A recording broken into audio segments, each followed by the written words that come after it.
Bonjour à tous et bienvenue sur les testeurs de camping. Alors cette fois-ci, on ne teste pas un camping, on va tester un petit appareil qui va nous servir à protéger un petit peu notre caravane. En effet, quand on regarde sur Facebook, sur les différents groupes de caravaniers, on se rend compte qu'il y a énormément de vols de caravanes. Alors je voulais un accessoire qui soit simple à installer, qui ne coûte pas une fortune, qui n'ait pas d'abonnement non plus à payer, qui soit autonome, donc alimenté par batterie, et qui tienne le plus longtemps possible.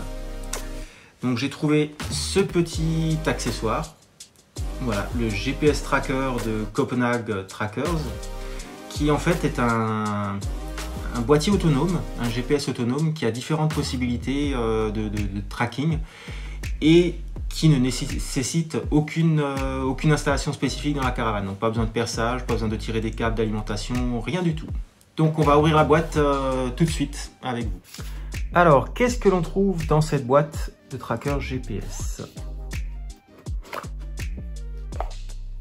On trouve déjà le mode d'emploi, le tracker, un petit papier avec l'email et le numéro de téléphone de la hotline,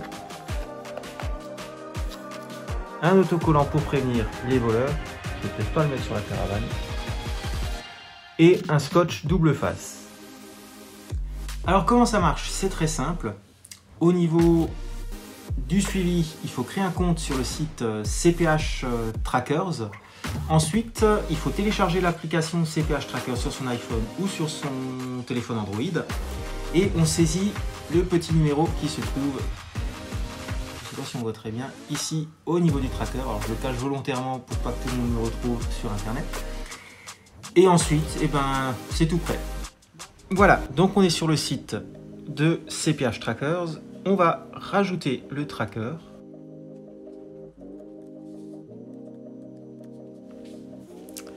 Une fois que le numéro est saisi, on donne un nom au tracker parce qu'on peut avoir plusieurs trackers et donc c'est plus simple de les différencier. On sélectionne le profil de fonctionnement.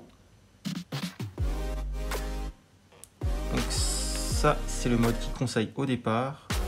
On va actualiser. Alors on va procéder à l'activation de la bête. Donc pour l'activer, c'est très simple. Il suffit de le secouer à l'extérieur pendant 15 secondes.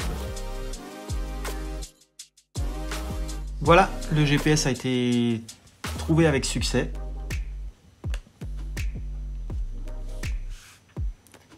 Et on y est, il est là.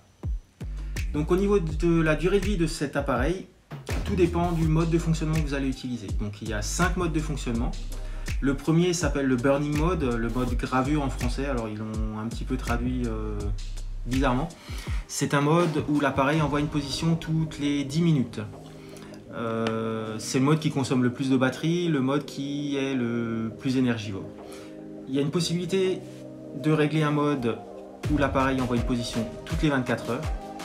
Il y a un mode live tracking qui envoie une position tous les quarts d'heure lorsque l'appareil est en mouvement et autrement c'est une fois par semaine. Il y a un mode de fonctionnement qui envoie la position de l'appareil 1 heure après son dernier mouvement et autrement c'est une fois par semaine.